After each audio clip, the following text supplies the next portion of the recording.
Alright, what's good everybody? Welcome back. In today's video, we're going to be talking about Lamelo Ball. He has really been going crazy these last couple of years. It was debatable that he was the #1 point guard in the class of 2019. He was really ranked #4 in this position, but he could have probably been ranked #1 if he didn't go overseas his sophomore year. It is what it is though. But the real point that I'm trying to make is that he was a problem on the high school level, and as you probably already know, this guy has gotten much better since then. I can't think of another player from the US that has skipped college to play overseas and then come back and be a top 3 draft prospect. The stuff that he is doing is legendary and everyone has been starting to notice. But that's the problem. It seems like everybody is rooting for Lamelo Ball now. I'm not saying that that is a bad thing, but this wasn't the case a couple of years ago. People forgot that he was one of the most hated on high school players of all time. In this video, I'm going to be talking about the days where people were hating on him, and then the turning point of when people started to showing support to him. So make sure y'all stick around to the end of the video for that. But before we get started, for all my new subscribers, make sure you turn on the notification bell so that you will know whenever I upload. And follow me on my social medias too, help me get my numbers up as much as I can. I'll put the links down in the description. But enough of all that talking, let's get back into this video. We gotta start from the very beginning or else you won't understand his whole journey. So let's reminisce on the Chino Hills days. The Ball brothers at Chino Hills was something that has never been seen before.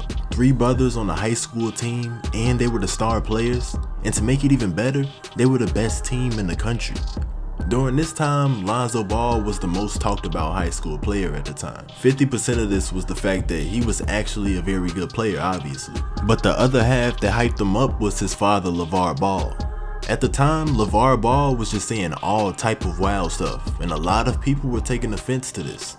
So of course, when you offend people, they build this hate up against you, and they want to see you fail. But this was the problem. Lavar Ball wasn't actually on the court, so people didn't get that satisfaction of seeing him not perform well. So unfortunately, they took it out on his kids. At the time, Lamelo Ball was the young bull of the team, so they weren't after him yet. The media started off attacking Lonzo first. Whenever he made a mistake or was outplayed by somebody, it was the biggest story on ESPN. For example, if you guys remember, he was performing well on the college level all season. He averaged about 15 points, 6 rebounds, and 8 assists a game. He was playing solid all year until he matched up against De'Aaron Fox during the March Madness tournament. I ain't gonna lie, De'Aaron Fox did get hot that game. He dropped 39 points on Lonzo, but they really did blow it out of proportion though. Of course the people in the comments was letting the jokes fly, that's just how the internet is, bro. But they were even attacking him on ESPN for the whole week after that game. They were happy to see him fail. And even when he was a rookie in the NBA, even the players was on his head. And yes, during this time, Lavar Ball was still talking that talk, doing what he do. But Lamelo was now the primary player at Chino Hills. He had grew a couple of inches and he was a better overall player. But it just seemed like no matter what he did, people just found the bad in everything. Like that time where he scored 92 points. They was really on his head about that. I know that he wasn't playing defense and was cherry picking the whole time, but who cares? As long as the team was on board with what he was doing, then it's okay. And plus they got the W. Lamelo became a target on the court instantly, especially during his AAU season. It got to the point where players were even trying to start fist fights with him. It just became too hot for Lamelo to be playing against his peers. They all just wanted stripes off his name. So for his junior year in high school, he went overseas to play professionally. And this was the beginning of the shift of people becoming fans of his. When he first went to go play in the big baller league, he wasn't dominating really. But when you play against higher competition, it's only gonna make you better. You might get locked up or outplayed a couple of times, but that's okay. Because it's only gonna make you much better than the people that's in your age group. That's free game. But that's exactly what happened in Lamelo Ball's case. Even though the big baller league didn't last, it did serve its purpose.